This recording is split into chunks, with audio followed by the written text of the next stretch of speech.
हे दोस्तों, दर्शन एकेडमी के YouTube channel पर आपका स्वागत है। पिछले वीडियो में हमने एग्जाम्पल नंबर 6 तक के न्यूमेरिकल्स को सॉल्व किया था और आज के इस वीडियो में हम इसे कंटिन्यू कर रहे हैं। और एग्जाम्पल नंबर 7 है रिजॉल्व इनटू पार्शियल फ्रैक्शंस और फ्रैक्शन है यहाँ पे x + 5 अपॉन x² - x। यह क्वेश्चन समर 2015 में पूछा गया था। तो इस फ्रैक्शन के डिनोमिनेटर में देखेंगे तो यह x² - x है। तो यहाँ पे हम x को कॉमन लेकर के इसे डिस्टिंक्ट फैक्टर में कंसिडर कर सकते हैं। तो आइए इसे सॉल्व करते हैं। पहला स्टेप है क्वेश्चंस को यहाँ पे लिखना। तो हम यहाँ पे लिखते हैं x + 5 अपॉन x² - x। तो हम यहाँ पे डिनोमिनेटर में x को कॉमन ले लेंगे तो ये हो जाएगा x + 5 अपॉन x। यहाँ पे x बाहर आ जाएगा तो ये हो जाएगा x - 1। तो यह क्लियर फैक्टर में आ गया है। तो इस वजह से यहाँ पे रूल नंबर 1 यूज़ होगा। तो हम इसे एज्यूम करेंगे लेट x + 5 अपॉन x - 1। तो ये हो जाएगा a upon x plus b upon x - 1। तो यहाँ पे हम इसका क्रॉस मल्टीप्लाई करते हैं a x - 1 plus b into x और इसका कॉमन डिनोमिनेटर है x - 1। तो अभी आप यहाँ पे एक्सप्रेशन में देख रहे हैं कि यह डिनोमिनेटर और यह डिनोमिनेटर दोनों सेम है। तो इस वजह से हम न्यूमरेटर को कंपेयर कर सकते हैं। तो ये हो जाएगा x + 5 = a x - 1 plus b x। तो ये हमारा मेन एक्सप्रेशन आ गया है। इसमें हम इस टर्म को 0 से कंपेयर करेंगे तो हमें b का वैल्यू मिलेगा और इस टर्म को हम 0 से कंपेयर करेंगे तो हमें a का वैल्यू मिलेगा। तो आइए इसे सॉल्व करते हैं। व्हेन x - 1 = 0 तो ये हो जाएगा x = 1। अब इसे हम यहाँ पे सब्स्टिट्यूट करेंगे। सो 1 + 5 = a 1 - 1 प्लस b इंटू 1। तो यहाँ पे +1 है और यह -1 तो ये दोनों कैंसिल हो जाएंगे और यहाँ पे मिलता है 6 = b, क्योंकि यहाँ पे b और 1 से मल्टीप्लाई करेंगे तो b आ जाएगा। तो इस तरह b का वैल्यू हमें मिलता है 6। तो एक वैल्यूज़ हमें यहाँ पे मिल गया। अब हम दूसरे टर्म को कंसिडर करते हैं व्हेन x = 0। यहाँ पे कोई भी टर्म नहीं है, लाइक यहाँ पे x - 1 था तो इसलिए हम डायरेक्टली इसे 0 से कंपेयर कर देंगे। अब इस वैल्यू को हम यहाँ पे सब्स्टिट्यूट करते हैं तो ये हो जाता है 0 + 5 = a 0 - 1 प्लस b इंटू 0। तो अभी आप यहाँ पे देख रहे हैं कि 0 को b से मल्टीप्लाई कर रहे हैं तो इस वजह से यह टर्म तो 0 हो जाएगा और हमें a का वैल्यूज़ मिलेगा। 0 + 5 आ जाएगा और a - 1। तो इसे सिंप्लीफाई करते हैं तो ये हो जाता है a = -5। तो इस तरह हमें दोनों वैल्यूज़ मिल गए, b = 6 और a = -5। तो हम यहाँ पे फाइनल आंसर लिखेंगे the required partial fraction is. Answer में हम यह सिंप्लीफाइड जो एक्सप्रेशन था उसे हम यहाँ पे लिखेंगे x + 5 अपॉन x - 1 और = ये हो जाएगा इस फॉर्म में। सो a का वैल्यू है -5 अपॉन x प्लस b का वैल्यू है 6 अपॉन x - 1। तो यह इसका आंसर है। पार्शियल फ्रैक्शन में सबसे फर्स्ट स्टेप जो है वो डिनोमिनेटर को चेक करना है। अगर आपने यहाँ पे सही कर दिया तो मोस्ट प्रोबेबली आपका हाफ क्वेश्चन तो सॉल्व हो जाता है। एग्जाम्पल नंबर 8 है रिजॉल्व इनटू पार्शियल फ्रैक्शन और एक्सप्रेशन यहाँ पे दिया गया है x² + 4x + 1 और डिनोमिनेटर में है x - 1 x + 1 x + 3। यह क्वेश्चन समर 2014 में पूछा गया था। तो अगर आप यहाँ पे डिनोमिनेटर में देखेंगे तो यह क्लियर डिस्टिंक्ट फैक्टर्स हैं, बट यहाँ पे 3 टर्म्स हैं।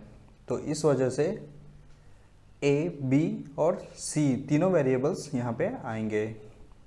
तो हम इसे सॉल्व करते हैं। तो सबसे पहले हम क्या करेंगे, एक्सप्रेशन को यहाँ पे लिखेंगे x² + 4x + 1 x minus one, x plus one और x प्लस थ्री। तो जैसा कि यहाँ पे न्यूमरेटर में देख रहे हैं तो ये क्वाड्रेटिक फॉर्म में है, तो हमें यहाँ पे न्यूमरेटर से कुछ भी मतलब नहीं है, हमें सिर्फ डिनोमिनेटर से मतलब है। तो हम क्या करेंगे, इसे कंसीडर करेंगे और सॉल्व करेंगे। Let this term be a upon first term है x माइनस वन, तो ये हो जाएगा x minus one plus b upon second term x plus one plus c upon third term x plus three. तो अब हम इसे क्रॉस मल्टीप्लाई करते हैं। सो a है, इसके साथ में x प्लस वन और x प्लस थ्री मल्टीप्लाई होगा।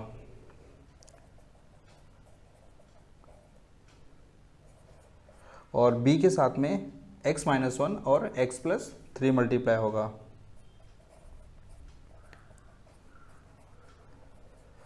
और अगर c के साथ में देखेंगे तो यहाँ पे a और b मल्टीप्लाई हो जाएंगे, तो ये हो जाता है x minus one, x plus one, और इस सब का कॉमन डिनोमिनेटर होगा इन तीनों का multiplication, x minus one, x plus one, x plus three. तो अभी आप यहाँ पे देख रहे हैं कि यह डिनोमिनेटर और यह डिनोमिनेटर सेम है, तो हम कंपेयर करेंगे इस न्यूमरेटर को और इस न्यूमरेटर को। तो ये हो जाएगा x square plus four x plus one is equal to a x plus one, x plus three plus b x minus one, x plus three plus c और x माइनस वन और x plus one. तो ये काफ़ी लंबा expression है, but solve करने का तरीका सेम है। तो हमें यहाँ पे क्या करना होगा कि a, b और c तीनों के जो टर्म्स उसे हमें ज़ीरो से कंपेयर करना होगा, जिससे हमें करस्पॉन्डिंग वेरिएबल्स के वैल्यूज़ मिल जाएंगे। तो जैसा कि यहाँ पे x प्लस वन है, इसे हम कंपेयर करेंगे ज़ीरो से, तो ये हो जाएगा when x plus one is equal to zero, तो ये हो जाता है x is equal to minus one. तो इसे हम यहाँ पे सब्सटीट्यूट करते हैं, तो ये आ जाएगा माइनस वन का square plus four minus one plus one. a है माइनस वन प्लस वन और minus one plus three plus b minus one minus one plus three plus c minus one और यहाँ पे माइनस वन प्लस वन। तो काफ़ी लंबा term है, तो यहाँ पे ध्यान से सब्सटीट्यूट करना है, अदरवाइज आप सिली मिस्टेक्स कर सकते हैं। तो अभी आप यहाँ पे देख रहे हैं ये माइनस वन, ये प्लस वन है, तो ये कैंसिल होकर के ए टर्म का वैल्यू ज़ीरो आ जाएगा। और सी टर्म में देखेंगे तो यहाँ भी सेम है, माइनस वन प्लस वन, तो यह भी कैंसिल होकर के ज़ीरो आ जाएगा। तो इसका मतलब है कि यहाँ पे हमें b का वैल्यूज़ मिलेगा।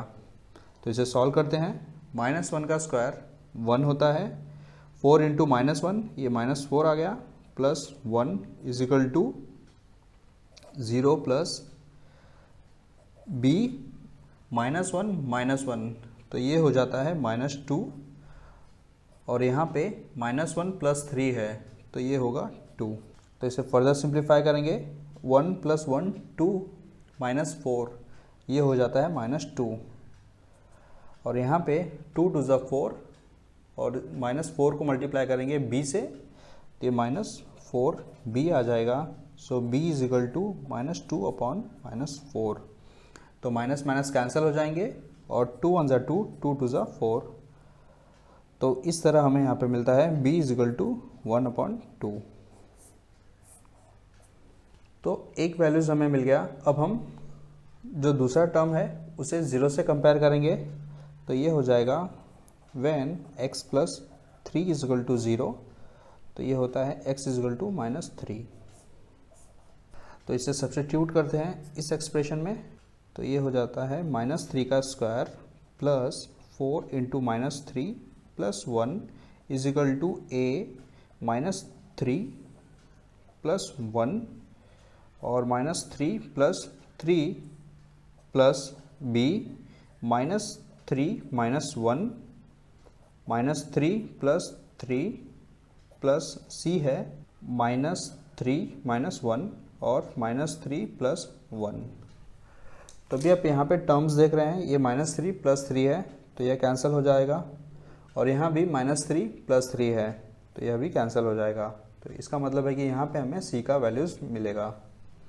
सो -3 का स्क्वायर 9 होता है, 4 × -3 तो ये हो जाएगा -12 + 1।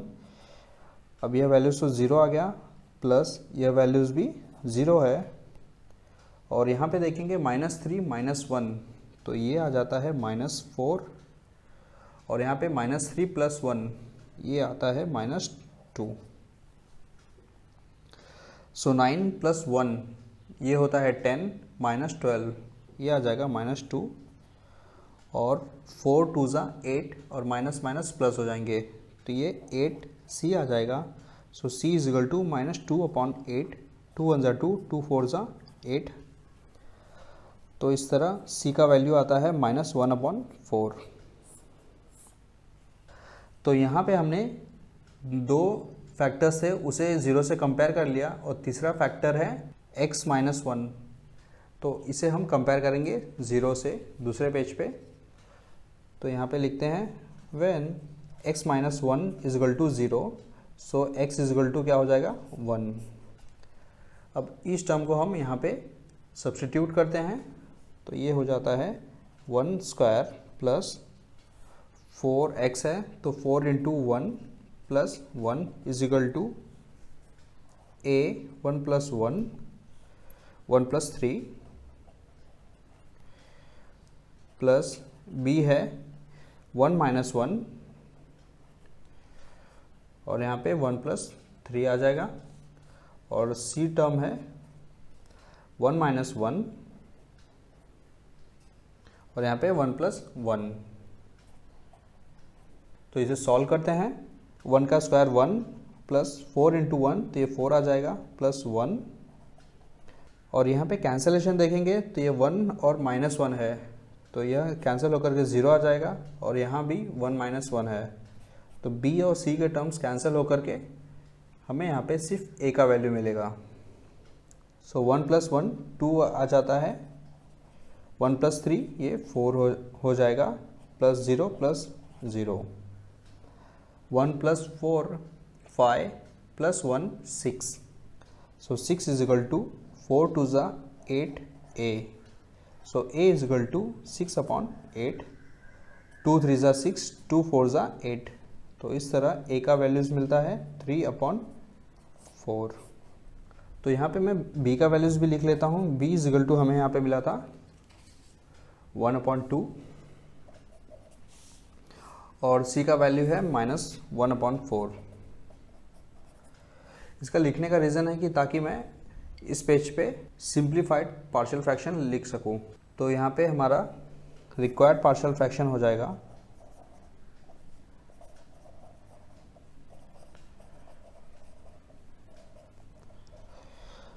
तो यहाँ पे गिवन टर्म्स है x² + 4x + 1 upon x - 1, x + 1 और x + 3 = a का वैल्यूज़ है 3/4, और इसके डिनोमिनेटर में है x - 1, प्लस b का वैल्यू है 1/2, और इसके डिनोमिनेटर में है x + 1, प्लस c का वैल्यू है -1/4, और इसके डिनोमिनेटर में है x + 3। तो यहाँ पे सिंपलेस्ट फॉर्म तो मिल गया। अब हम इसे भी और भी फर्दर सिंप्लीफाई कर सकते हैं, जैसा कि यहाँ पे माइनस है और यहाँ पे प्लस है तो हम ब्रैकेट ओपन करेंगे तो यह टर्म माइनस हो जाएगा, पहला चीज़। दूसरा है कि न्यूमरेटर्स में 1/4 है, यहाँ पे 1/2 है, यहाँ पे 1/4 है, तो इसे भी हम कॉमन लेने का ट्राई करेंगे। तो ये हो जाएगा 1/4, और यहाँ पे बचता है 3/x - 1, प्लस अभी आप देखेंगे तो यहाँ पे 1/2 है न कि 1/4 है। तो अगर आप 1/2 को 2 से मल्टीप्लाई करेंगे न्यूमरेटर और डिनोमिनेटर में तो ये हो जाएगा 2/4। तो यहाँ पे न्यूमरेटर आ गया 1/4, तो इस वजह से यहाँ पे कॉमन आ जाएगा और यहाँ पे मिलेगा हमें 2। समझे आप? यहाँ पे मैंने 2 कहाँ से लेकर आया कि यहाँ पे 1/2 दिया गया था और इसे मैंने मल्टीप्लाई किया न्यूमरेटर और डिनोमिनेटर में 2 से, तो ये हो जाता है 2/4 और मैंने यहाँ पे कॉमन लिया है ये पूरे टर्म्स का 1/4, तो इस वजह से ये 1/4 बाहर निकल गया और यहाँ पे बचा है सिर्फ 2 और यहाँ पे प्लस और माइनस का मल्टीप्लिकेशन होकर के ये माइनस आ जाएगा और यहाँ पे बचेगा 1/x+3। अगर आप ये कॉमन नहीं भी ले रहे हैं तो भी ये राइट है, जस्ट यहाँ पे मल्टीप्लिकेशन करके ब्रैकेट तक भी आप सिंप्लीफाई कर लेंगे तो भी आपका आंसर राइट माना जाएगा। एग्जाम्पल नंबर 9 है रिजॉल्व इनटू पार्शियल फ्रैक्शंस और यहाँ पे एक्सप्रेशन दिया गया है 1/x³ + 3x² + 2x और यह क्वेश्चन समर 2015 में पूछा गया था। तो यहाँ पे जो डिनोमिनेटर है यह पॉलिनोमियल में है और इसका हायर डिग्री जो है 3 है, तो इस वजह से इसका ऑर्डर भी 3 है। तो इसे सॉल्व करते हैं, सिंप्लीफाई करने का कोशिश करेंगे हम। तो इसका एक्सप्रेशन है 1/x³ + 3x² + 2x। जैसा कि डिनोमिनेटर में सभी टर्म्स में x कॉमन है तो हम इसे कोशिश करेंगे x को निकाल के सिंप्लीफाई करने का, तो ये हो जाएगा 1/x बाहर निकल जाएगा, सो x² + 3x + 2। तो ये जो टर्म है यह क्वाड्रेटिक फॉर्म में आ गया, तो इसे फैक्टराइज करेंगे x² + 3x + 2। तो 3 को हम 2 + 1 फॉर्म में लिख सकते हैं, तो यह इसका मतलब है कि यह फैक्टराइज हो सकता है। तो ये हो जाएगा x² + 2x + x + 2। तो यहाँ पे x को कॉमन ले लेंगे, x + 2 आ जाएगा और यहाँ पे +1 बाहर आएगा और यहाँ पे मिलेगा x + 2। तो इसके दो फैक्टर्स मिलते हैं x + 2 और x + 1। तो इसका फाइनल सिंप्लीफाइड फॉर्म है x + 2 और x + 1। तो अब यहाँ पे क्लियर डिस्टिंक्ट फैक्टर्स मिल गए, तो इसका मतलब है कि यहाँ पे हम रूल नंबर 1 यूज़ करेंगे और यहाँ पे 3 टर्म्स हैं तो इस वजह से 3 वेरिएबल्स भी आएगा यहाँ पे। तो आइए शुरू करते हैं इसे सॉल्व करना। लेट फर्स्ट स्टेप है कि इसे एज्यूम करेंगे x + 2 x + 1 = a के साथ में पहला एक्सप्रेशन आएगा x, फिर b के साथ में दूसरे फॉर्म्स आ जाएंगे x + 2 और c के साथ में थर्ड वन x + 1 आ गया। इसके बाद क्रॉस मल्टीप्लाई करते हैं तो a x + 2 और x + 1 आता है और b के साथ में x और x + 1 और c है x आ जाएगा और b का डिनोमिनेटर x + 2 आ जाएगा और इनका सबका कॉमन डिनोमिनेटर होगा इन सबका मल्टीप्लिकेशन x + 2 और x + 1। अब यहाँ पे डिनोमिनेटर्स को हमने सेम ला दिया, अब हम न्यूमरेटर्स को कंपेयर करते हैं। 1 = a x + 2 x + 1 + b x + 1 + c x और x + 2। तो ये हमारा एक्सप्रेशन है। तो यहाँ पे a, b और c के वैल्यूज़ के लिए हम क्या करेंगे, जो इसके कोफिशिएंट्स हैं जैसे कि x + 2 x + 1, तो इनको एक एक करके हम 0 से कंपेयर करेंगे। तो सबसे पहला है यहाँ पे x + 2, तो इसे हम कंपेयर करते हैं 0 से। सो व्हेन x + 2 = 0, तो ये होता है x = -2। इस वैल्यू को हम यहाँ पे सब्स्टिट्यूट करते हैं, हमें मिलेगा 1 = a -2 + 2 -2 + 1 प्लस b है, इसके साथ में मल्टीप्लाई होगा -2 और यहाँ पे -2 + 1 प्लस c -2 + 2। तो जैसा कि आप यहाँ पे देख रहे हैं -2 + 2 है तो यह कैंसिल हो जाएगा और यहाँ भी -2 + 2 है तो ये कैंसिल हो जाएगा। तो a और c का वैल्यूज़ 0 हो जाएगा और यहाँ पे हमें सिर्फ b का वैल्यूज़ मिलेगा। सो 1 इज इक्वल टू 0 प्लस -2 को b से मल्टीप्लाई करते हैं तो ये -2b आ जाता है, और -2 प्लस 1 तो ये होता है -1 plus 0। So 1 is equal to, अब यहाँ पे देखेंगे आप, यह -2b है और यह -1 है, तो इन दोनों का मल्टीप्लिकेशन हो करके माइनस माइनस प्लस हो जाएंगे और यहाँ पे मिलेगा 2b। So b is equal to 1/2। तो इस तरह हमें यहाँ पे b का वैल्यू मिल गया। अब जो दूसरा फैक्टर है x प्लस 1, इसे हम कंपेयर करेंगे 0 से। So when x plus 1 is equal to 0, so x is equal to -1 हो जाएगा, और इसे हम सब्सटीट्यूट करेंगे इस फैक्टर में, तो ये होता है 1 is equal to a -1 plus 2 और -1 plus 1 plus b -1 plus 1 plus c -1 और -1 प्लस 2। तो यहाँ पे -1 प्लस 1 है तो ये कैंसिल हो जाता है, और यहाँ भी -1 प्लस 1 कैंसिल हो जाता है। तो इसका मतलब है कि यहाँ पे a और b 0 आ जाएगा और c का वैल्यूज़ मिलेगा हमें। सो 1 इज इक्वल टू 0 प्लस 0। अब यहाँ पे -1 इंटू c है, तो ये हो जाता है -c, और -1 प्लस 2, तो इसे हम ऐड करते हैं तो ये आता है 1। सो 1 इज इक्वल टू, अब 1 को -c से मल्टीप्लाई करेंगे तो यह -c ही आएगा। सो c इज इक्वल टू -1। तो हमने यहाँ पे दोनों फैक्टर्स को 0 से कंपेयर कर लिया, और लास्ट फैक्टर है x, तो इसे भी हम कंपेयर करेंगे 0 से, तो ये हो जाएगा when x is equal to 0। तो इसे हम यहाँ पे सब्सटीट्यूट करते हैं। 1 is equal to a 0 plus 2 0 plus 1 plus b into 0 0 plus 1 plus c into 0 और 0 प्लस 2। तो यहाँ पे ये इन दोनों का मल्टीप्लिकेशन 0 से है, तो यह 0 आ जाएगा, और हमें यहाँ पे a का वैल्यू मिलेगा। सो 1 इज इक्वल टू, a है 0 प्लस 2 तो ये 2 आ जाता है, और यहाँ पे 1 प्लस बाकी फैक्टर्स 0 आ जाएंगे। सो 2 इंटू a, तो ये हो जाएगा 1 इज इक्वल टू 2a, और इसे हम साइड चेंज करते हैं तो हमें यहाँ पे मिलता है a इज इक्वल टू 1/2। तो यहाँ पे हमने तीनों वैल्यूज़ निकाल लिए a, b और c का।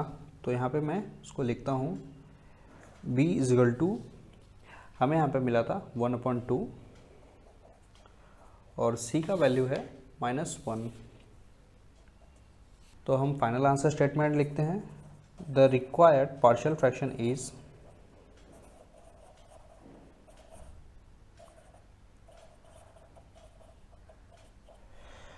और ये यहाँ पे हम सब्सटीट्यूट करेंगे वैल्यूज़ को। So 1/x, x plus 2 x plus 1 is equal to a/x है, और a का वैल्यू है 1/2, और यहाँ पे डिनोमिनेटर में x आ गया, और b/x प्लस 2, b का वैल्यू है 1/2, और यहाँ पे है x plus 2, plus c/x plus 1, और c का वैल्यू है -1। तो यहाँ पे भी हम सेम पिछले एग्जाम्पल में जैसे हमने सिंप्लीफाई किया था न्यूमरेटर को, उसी तरह हम यहाँ पे भी इसको सिंप्लीफाई करेंगे। तो यहाँ पे दोनों में 1/2 न्यूमरेटर में है, तो इसे हम कॉमन ले सकते हैं, और यहाँ पे इसको चेंज करेंगे। चेंज इन द सेंस कि अगर हम 1 को लिखेंगे 1/1 और इन दोनों को मल्टीप्लाई करते हैं 2 से, तो ये हो जाएगा 2/2, और इस 2/2 को हम इस तरह भी लिख सकते हैं। तो क्या होगा, यह 1/2 जो है वो कॉमन आ जाएगा इन सभी के साथ में बाहर, और यहाँ पे बचेगा सिर्फ 2, और यह माइनस जो है मल्टीप्लाई हो जाएगा इस प्लस से, तो यहाँ पे माइनस आ जाएगा। तो 1/2 जो है वो कॉमन आ गया, बड़ा ब्रैकेट, और यहाँ पे बचेगा सिर्फ 1/x प्लस 1/x प्लस 2। ये माइनस इस प्लस से मल्टीप्लाई होकर के माइनस आ गया, और जैसा कि मैंने आपको बताया कि यह जो 1 है ये चेंज हो जाएगा 2 में इस तरह, तो ये आ जाएगा 2/x+1। तो इस तरह यह इसका आंसर आ गया। एग्जाम्पल नंबर 10 है, रिजॉल्व एक्सप्रेशन दिया गया है यहाँ पे 1/1 - x² इंटू पार्शियल फ्रैक्शंस, और यह क्वेश्चन समर 2014 में पूछा गया था। यहाँ पे आपको ध्यान रखना है कि इस तरह का एक्सप्रेशन कि मान लीजिए x² - 1 या फिर 1 - x², अगर इस तरह का एक्सप्रेशन आपको दिखता है तो इसे हम डायरेक्टली फॉर्मूला से फैक्टराइज कर सकते हैं। ये जो है इनका जनरल एक्सप्रेशन है a² - b² का, क्योंकि 1 का जो स्क्वायर है वो 1 ही है। नॉर्मली हम 1 को स्क्वायर फॉर्म में नहीं लिखते हैं, तो इसलिए ये आ जाता है x² - 1, और अगर हम इसे रिवर्स करेंगे तो ये 1 - x² होगा। तो यह इस फॉर्म में है, तो इसे हम फैक्टराइज करके लिख सकते हैं a + b और a - b। तो डायरेक्टली यहाँ पे हम सब्स्टिट्यूट करके इसे सॉल्व कर सकते हैं, और यहाँ पे यह चेंज हो जाएगा क्लियर डिस्टिंक्ट फैक्टर्स में, और रूल नंबर 1 हम यूज़ करेंगे पार्शियल फ्रैक्शंस का। तो आइए सॉल्व करते हैं इसे। 1/1 - x² = 1 ये हो जाएगा 1 + x और 1 - x। इस फॉर्मूला के बेस पे एज्यूम करते हैं, late 1/1 + x 1 - x = a/1 + x plus b/1 - x। तो एज्यूम कर लिया हमने। अब हम इसे क्रॉस मल्टीप्लाई करेंगे, तो ये हो जाएगा a 1 - x plus b 1 + x, और इनका डिनोमिनेटर होगा इन दोनों का मल्टीप्लिकेशन 1 + x और 1 - x। तो हमने यहाँ पे दोनों के डिनोमिनेटर्स को सेम ला दिया। अब हम न्यूमरेटर्स को कंपेयर करते हैं, तो ये हो जाएगा 1 = a 1 - x plus b plus x। तो अब हमें यहाँ पे दोनों वेरिएबल्स की वैल्यूज़ निकालनी है a और b का। तो हम क्या करेंगे, इनका जो मल्टीप्लिकेशन फैक्टर्स है a का और b का, इन दोनों को हम कंपेयर करते हैं 0 से। तो ये हो जाता है when 1 - x = 0, तो ये हो जाएगा, ये माइनस x है तो उस साइड होकर के प्लस हो जाएगा, सो 1 = x, या फिर आप बोल सकते हैं x = 1। तो इसे हम सब्स्टिट्यूट करते हैं इस एक्सप्रेशन में, तो ये मिलता है हमें 1 = a 1 - 1 प्लस b 1 + 1। तो यहाँ पे 1 - 1 तो ये कैंसिल हो जाएगा, सो 1 = 1 + 1 तो ये 2 होता है, और इस 2 को हम b से मल्टीप्लाई करेंगे तो हमें यहाँ मिलेगा 2b। So b = 1/2। तो इस तरह हमें एक वैल्यूज़ मिल गया। अब हम दूसरा वैल्यू निकालेंगे। दूसरा फैक्टर है यहाँ पे 1 + x, तो इसे हम कंपेयर करते हैं 0 से। तो ये हो जाता है x = -1, और अगेन इसको हम यहाँ पे सब्स्टिट्यूट करेंगे, सो 1 = a -1, सॉरी यहाँ पे 1 है 1, अब यहाँ पे x है तो इसे -1 लिखेंगे bracket close, plus b 1 plus -1। तो यहाँ पे हम ब्रैकेट्स को ओपन करते हैं, 1 = a, अब यहाँ पे माइनस माइनस प्लस हो जाएगा, सो 1 + 1 आ गया, और यहाँ पे b, और यहाँ पे प्लस और माइनस है तो यह माइनस हो जाएगा, और +1 -1 तो कैंसिल होकर के 0 हो जाएगा, और यहाँ पे मिलता है 1 = 1 + 1 2, और a से मल्टीप्लाई होकर के यह 2a आ जाएगा, सो a = 1/2। तो हमें यहाँ पे दोनों वैल्यूज़ मिल गए b और a का, तो इसे हम सब्स्टिट्यूट करते हैं यहाँ पे, और रिक्वायर्ड पार्शियल फ्रैक्शन मिल जाएगा। So the required partial fraction is 1/1 + x 1 - x = ए का वैल्यू है 1/2 और डिनोमिनेटर में है 1 + x प्लस b का वैल्यू है 1/2 सेम और इसका भी डिनोमिनेटर है 1 - x। यहाँ पे देख रहे हैं कि न्यूमरेटर तो दोनों सेम ही है, तो डायरेक्टली हम इसे कॉमन ले सकते हैं। तो ये हो जाएगा 1/2 बड़ा ब्रैकेट 1/1 + x प्लस 1/1 - x। तो इस तरह यह क्वेश्चन सॉल्व हो जाता है। एग्जाम्पल नंबर 11 है रिजॉल्व इनटू पार्शियल फ्रैक्शंस और यहाँ पे एक्सप्रेशन है 2x + 3 अपॉन x² x - 1।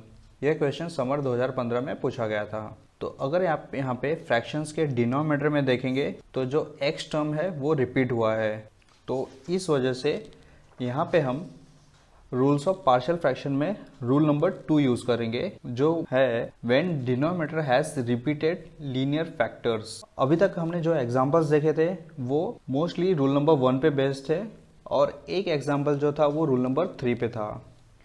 और यह जो 11 नंबर का एग्जांपल है यहाँ पे यह रिपीटेड होने की वजह से यहाँ पे रूल नंबर 2 यूज होगा। तो यह डिफरेंस आपको पता होना चाहिए कि कब और कौन से रूल एप्लीकेबल हैं। तो आइए इसे सॉल्व करते हैं। तो सबसे पहला स्टेप है कि क्वेश्चन को यहाँ पे एज इट इज लिखना। सो 2x + 3 अपॉन x² x - 1। तो यहाँ पे आप इस एक्सप्रेशन को देखेंगे तो ये ऑलरेडी सिंप्लीफाइड फॉर्म में है, तो इसलिए हम इसे एज्यूम करेंगे लेट और सिंप्लीफाई करना स्टार्ट कर देंगे। रूल नंबर 2 में एक डिफरेंस है जो कि बाकी में नहीं है। जो टर्म रिपीट हो रहा है उसका लोएस्ट पावर से लेकर के हाईएस्ट पावर यह सभी टर्म्स यहाँ पे ABC करके आते हैं। अगर मान लीजिए कि यहाँ पे फॉर एग्जांपल x² की जगह पे x⁵ दिया गया होता था, तो क्या होता है इसका कि a/x plus b/x² plus c/x3 ऐसा करके जब तक कि यहाँ पे x⁵ नहीं आता उतने वेरिएबल्स आएंगे। नॉर्मली इतना हाई पावर दिया नहीं गया होता है क्योंकि वो सॉल्व करना भी काफ़ी डिफ़िकल्ट हो जाता है, बट यह जस्ट मैं अंडरस्टैंडिंग के लिए बता रहा हूँ। तो यहाँ पे यह x² है, तो इस वजह से सिर्फ 2 टर्म्स आएंगे a और b, और c टर्म है वो x - 1 के लिए आ जाएगा।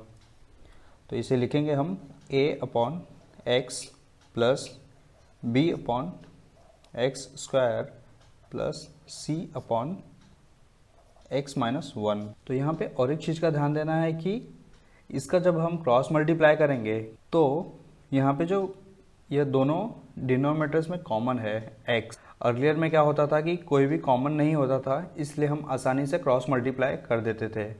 बट इस टर्म में स्पेशली ध्यान देना है क्योंकि अगर आप डायरेक्ट क्रॉस मल्टीप्लाई करेंगे तो डिनोमिनेटर में x × x² आ जाएगा, यानी कि x³, जो कि इस डिनोमिनेटर से कंपेयर करना डिफिकल्ट हो जाएगा। तो इसलिए हम यहाँ पे क्या करेंगे, इसका एलसीएम लेंगे डिनोमिनेटर्स का x² और x - 1। इनका अगर आप एलसीएम निकालेंगे तो ये आता है x² x - 1। तो अब हम यहाँ पे न्यूमरेटर्स लिखेंगे और a के साथ में अगर कंपेयर करते हैं आप यहाँ पे तो x ऑलरेडी है, तो यह x और यह x से कैंसिल हो जाएगा। तो यहाँ पे मिलेगा सिर्फ x x - 1 प्लस b, यहाँ पे डिनोमिनेटर में x² है और x² यहाँ भी है, तो ये कैंसिल हो जाएगा। तो इस वजह से सिर्फ यहाँ पे बचता है x - 1, और c के यहाँ पे देखेंगे तो x - 1 है डिनोमिनेटर में, तो ये हो जाएगा x²। समझे आप यहाँ पे मैंने क्या किया है कि डिनोमिनेटर्स का एलसीएम लिया है और फिर न्यूमरेटर्स को सिंप्लीफाई किया है मैंने यहाँ पे। तो अभी आप देखेंगे तो यहाँ पे डिनोमिनेटर्स सेम आ गए, तो न्यूमरेटर्स को हम कंपेयर करेंगे तो ये आ जाएगा 2x + 3 = ax x - 1 plus b x - 1 plus c x²। अब हम यहाँ पे क्या करेंगे, a के जो फैक्टर्स हैं जो इससे मल्टीप्लाई कर रहे हैं उसे हम 0 से कंपेयर करेंगे। तो यहाँ पे x है तो हम x से शुरू करते हैं। सो व्हेन x = 0, तो इसे हम यहाँ पे सब्स्टिट्यूट करते हैं। So 2 × 0 plus 3 is equal to a 0 multiplied by 0 minus 1 plus b 0 minus 1 plus c 0 का स्क्वायर। तो ये दोनों मल्टीप्लाई होकर के 0 हो जाएंगे, तो यहाँ पे बचता है सिर्फ 3 इज इक्वल टू, अभी आप यहाँ पे देखेंगे तो यहाँ भी 0 से मल्टीप्लाई हो रहा है और यहाँ पे भी 0 से मल्टीप्लाई हो रहा है, तो इस वजह से ये दोनों 0 आ जाएगा। और यहाँ पे 0 माइनस 1, तो यहाँ पे माइनस 1 आ जाता है और यह b से मल्टीप्लाई होकर के यह माइनस b आ जाएगा प्लस 0। अब यह माइनस b इस साइड जाएगा तो ये मिल जाएगा हमें b is equal to minus 3। तो पहला टर्म हमने 0 से कंपेयर कर लिया। अब सेकंड है x माइनस 1, तो इसे हम कंपेयर करते हैं। When x minus 1 is equal to 0, तो ये आ जाता है x इज इक्वल टू 1। तो इसे हम यहाँ पे सब्स्टिट्यूट करते हैं, तो हमें यहाँ पे मिलता है 2 1 plus 3 is equal to 3 into 1 1 minus 1 plus b 1 minus 1 plus c 1 का स्क्वायर। सो 2 इंटू 1 ये आ जाता है 2 प्लस 3 इज इक्वल टू, अब यहाँ पे प्लस 1 है और यह माइनस 1 है, तो ये दोनों कैंसिल हो जाएंगे। और यहाँ भी प्लस 1 माइनस 1 है, तो यह भी कैंसिल हो जाएगा। तो इसका मतलब है कि ये दोनों वैल्यूज़ 0 आ जाएंगे। प्लस 1 का स्क्वायर 1 आता है, तो यहाँ पे आ जाएगा c। So c is equal to 2 plus 3 5। तो इस तरह हमें c का वैल्यूज़ मिल गया। अभी लास्ट टर्म बचता है यहाँ पे कि x स्क्वायर। तो अभी आप यहाँ पे देखेंगे जो लास्ट टर्म है वो है x स्क्वायर, बट अगर हम x स्क्वायर को 0 से कंपेयर करेंगे तो यह भी इस तरह x इज इक्वल टू 0 आ जाएगा। तो यहाँ पे एक ध्यान देना है कि हमें x is equal to minus 1 consider करना है, और इसके साथ में बाकी के जो टर्म्स निकाले हैं हमने b और c के वैल्यूज़, उसे भी हम सब्स्टिट्यूट करेंगे, जिससे कि हमें a का वैल्यू मिल जाएगा। तो हम यहाँ पे लिखेंगे b is equal to minus 3 और c is equal to 5।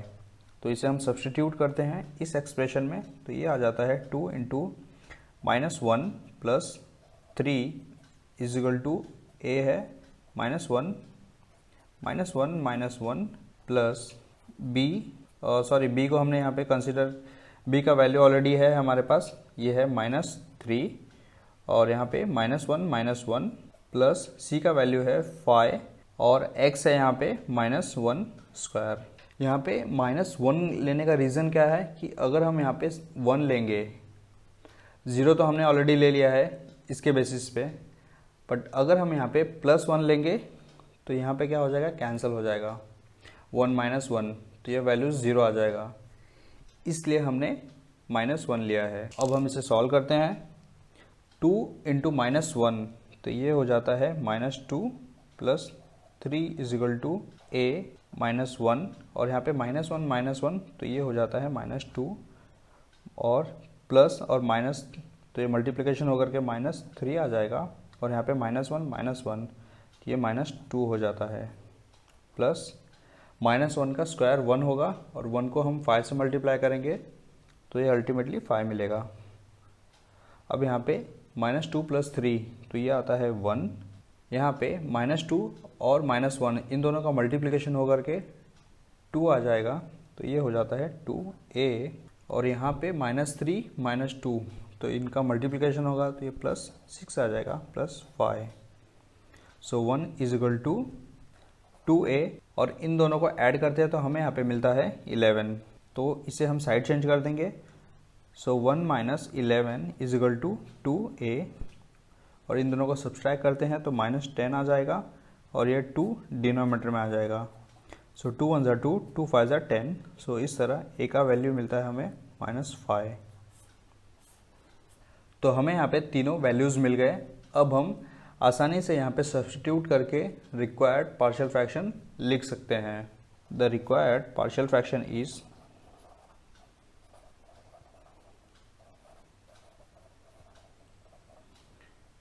is 2x plus 3 upon x square x minus 1 is equal to a का वैल्यू है -5 और डिनोमिनेटर में है x और b का वैल्यू है -3 और इसके डिनोमिनेटर में है एक्स स्क्वायर प्लस c का वैल्यू है 5 और इसका डिनोमिनेटर है x माइनस 1।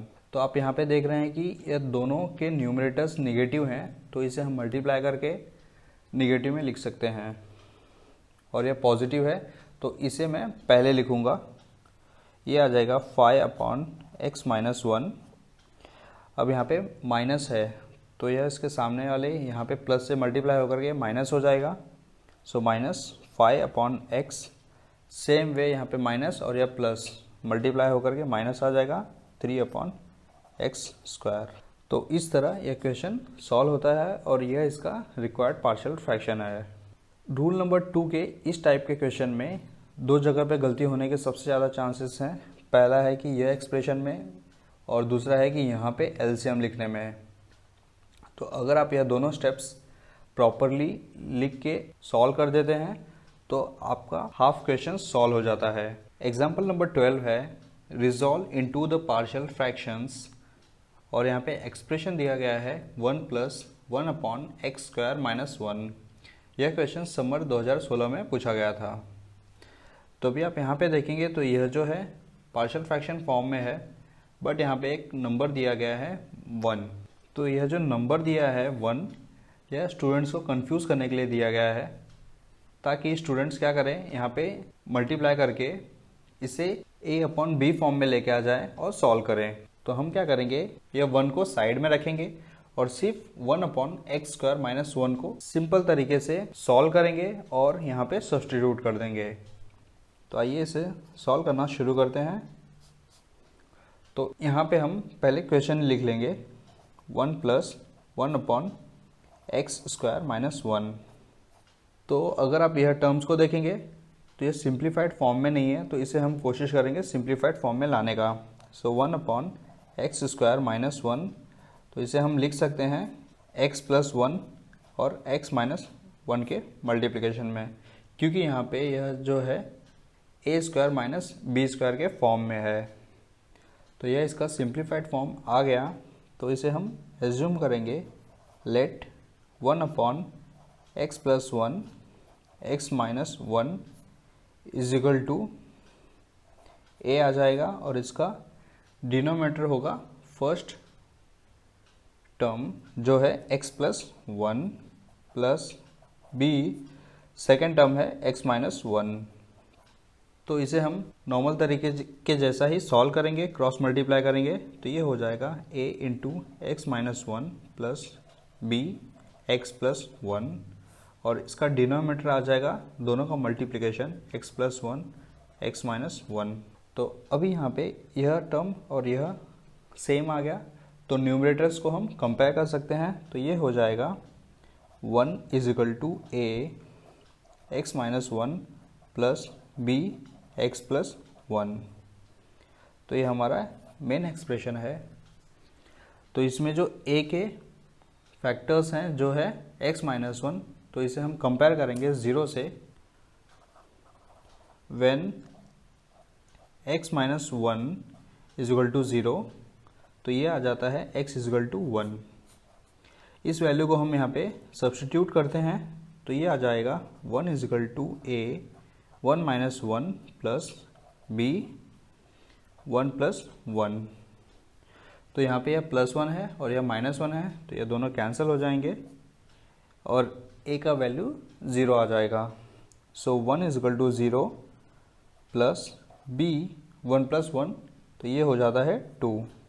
अभी इस 2 को हम दूसरे साइड में लेके जाएंगे तो हमें यहाँ पे b का वैल्यू मिलेगा 1/2। तो इस तरह हमें b का वैल्यूज मिल गया। अब हम क्या करेंगे, जो दूसरा टर्म है x प्लस 1, इसे 0 से कंपेयर करेंगे। When x plus 1 is equal to 0, तो ये आ जाएगा x is equal to minus 1। इस वैल्यू को हम इस एक्सप्रेशन में सब्स्टिट्यूट करते हैं तो ये हो जाएगा 1 is equal to a minus 1 plus b -1 + 1। तो यहाँ पे यह दोनों -1 और +1 है तो कैंसिल हो जाते हैं, तो b का वैल्यू 0 आ जाएगा। So 1 = a - 2। अब इस -2 को हम दूसरे साइड में लेके जाएंगे तो ये हो जाएगा a = 1/- 2। तो इस तरह हमें a और b का वैल्यूज़ मिल गया। अब हम इन दोनों वैल्यूज़ को यहाँ पे सब्स्टिट्यूट करेंगे। सो 1/x + 1 x - 1 = a का वैल्यू है -1/2 और डिनोमिनेटर में है x + 1 प्लस b का वैल्यू है 1/2 अपॉन और डिनोमिनेटर में है x - 1। तो अभी आप यहाँ पे न्यूमरेटर में देख रहे हैं कि 1/2 1/2 सेम है, तो यहाँ पे इसे कॉमन ले लेंगे तो ये आ जाएगा 1/2 और यह प्लस टर्म है तो इसे हम पहले लिखेंगे। सो 1/x - 1 और यहाँ पे माइनस है तो यह इसके सामने की प्लस से मल्टीप्लाई हो जाएगा तो यह माइनस हो जाएगा। सो -1/x + 1। तो अभी भी क्वेश्चन सॉल्व पूरा नहीं हुआ है, आधा ही सॉल्व हुआ है। हमने जो एज्यूम किया था इस टर्म में, ये जो पार्शियल फ्रैक्शन जैसा है इसे ही हमने सिंप्लीफाइड किया है, तो इसको हम यहाँ पे सब्स्टिट्यूट करते हैं तो ये आ जाएगा the required partial fraction is